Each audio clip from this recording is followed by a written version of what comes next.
大家好，欢迎收看《生活窍门小帮手》。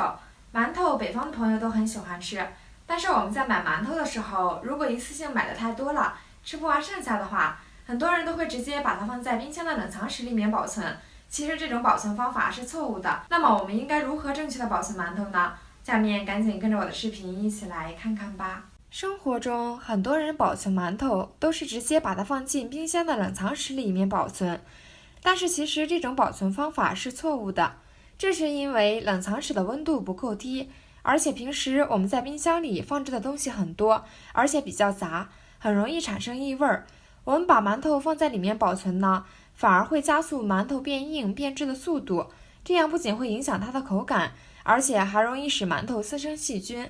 所以我们在保存馒头的时候，千万不要放在冰箱的冷藏室里面保存。那么我们应该如何正确的保存馒头呢？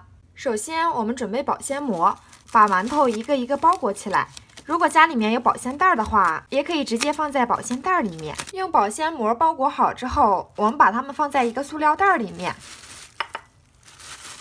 然后我们把袋口扎紧。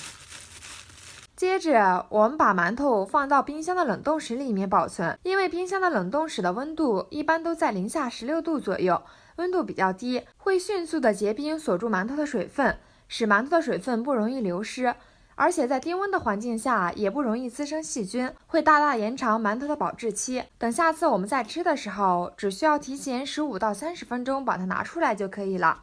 用这个方法来保存馒头，放置2个月都不会坏掉，而且我们在吃的时候还像刚买的一样新鲜。好啦，这期视频就到这里啦。这个保存馒头的方法大家都学会了吗？